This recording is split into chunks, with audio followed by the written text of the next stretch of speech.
Diputado Alejandro Dodar. Gracias, señor presidente. Sumarme también a las expresiones del diputado Basteiro a pocos días de un nuevo 1 de mayo y tratar de recordar 3 o 4 cuestiones sobre esta fecha tan importante para los trabajadores. En primer lugar, que es una fecha internacional donde todos los trabajadores del mundo la recuerdan y donde se organizan actos y manifestaciones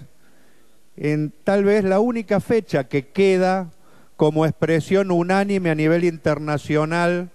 de una acción conjunta de los trabajadores. Y esto es muy importante porque muchas veces se le ha querido dar o sacar a esta fecha ese carácter internacional. Si bien se recuerda el hecho trágico de los mártires de Chicago en Estados Unidos, también esa fecha fue tomada por las primeras organizaciones de trabajadores a nivel internacional como una fecha de reclamo unificado. Lamentablemente, con el correr de los años se ha perdido esa organicidad internacional que sigue siendo tan necesaria para encarar problemas que no son solo de los trabajadores de tal o cual país o del nuestro, sino que son problemas que decididos en los grandes centros de poder afectan de igual manera, sin distinción de países, sin distinción de origen, a todos los trabajadores. Pero también recordar que esta fecha no es una fecha de festejo, como muchas veces algunos gobiernos han querido transformarla, ni tampoco es una fecha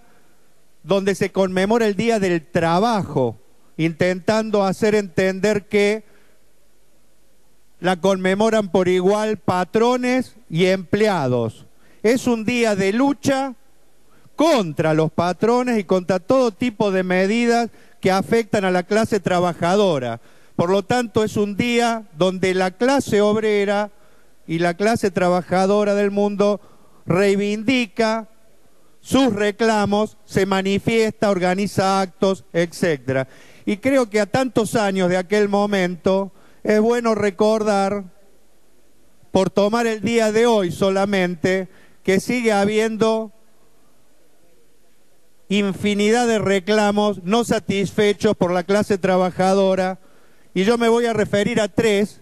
que he tenido la oportunidad de participar hoy, aunque hay muchos más y no alcanza el día casi para que uno pueda recorrer la infinidad de huelgas, manifestaciones o reclamos que se están haciendo. Una de ellas fue mencionada. Hoy hubo una marcha organizada por ATE y la CTA a la jefatura del gobierno de la ciudad, porque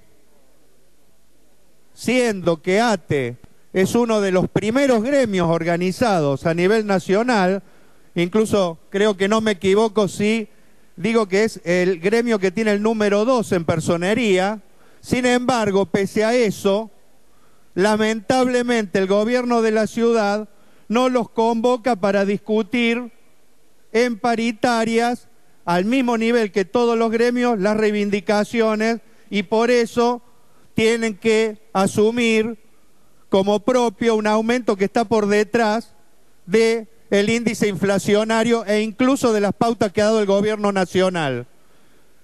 Pero sería injusto solamente si menciono un conflicto que tiene a la jefatura de gobierno al frente. También me parece importante remarcar que en el día de hoy se hizo una manifestación muy importante por parte de los trabajadores del INTI que reclaman porque por una ordenanza del gobierno nacional lisa y llanamente le han rebajado el salario, algo que muchas veces veo que los trabajadores y los problemas, una gente que... Perdón, diputado, ¿podemos hacer un poco de silencio? Gracias, presidente. Le decía que, para no ser injusto y para remarcar que los reclamos de los trabajadores no distinguen entre el gobierno de la ciudad y el gobierno nacional, también recordaba que el día de hoy se realizó una importante manifestación, incluso con corte de calle, de los trabajadores del INTI, que están reclamando porque a fin de año, de un plumazo y por una resolución tal vez de sintonía fina, el gobierno nacional le sacó una serie de premios y beneficios salariales que han implicado lisa y llanamente un recorte salarial. Y también se realizó hoy en la ciudad un paro de 5 horas por parte de los trabajadores del subte que están reclamando ser invitados a unas paritarias que se tendrían que haber continuado desde el mes de febrero y que lamentablemente ni han sido convocados por el Ministerio de la Nación ni han sido convocados tampoco por el gobierno de la ciudad, lo cual, como parte del conflicto que mantiene Nación y ciudad, deja a los trabajadores del subte sin ningún ámbito para poder discutir sus propias reivindicaciones salariales y por eso tienen que ir a una medida de fuerza que, más allá de la voluntad de todos, termina perjudicando a todos los usuarios de la ciudad. Yo por eso, y no me refiero a más luchas, simplemente quisiera decir que estamos a pocos días de un nuevo 1 de mayo y estamos, como tantos años anteriores, con una serie de reivindicaciones por parte de los trabajadores, tanto que tienen que ver hacia las patronales, hacia el gobierno de la ciudad y hacia el gobierno de la nación no satisfechas. Por eso me parece importante que más allá de las declaraciones que se van a votar en la legislatura, conmemorando las marchas y el día, todos aquellos que tienen algún tipo de relación con un gobierno u otro, traten de, más allá de las declaraciones, hacer lugar a los reclamos de los que le hacen los trabajadores diariamente y que los obligan a salir, como hace tantos años atrás, a la lucha como único método para conseguir sus reivindicaciones. Muchas gracias, señor presidente.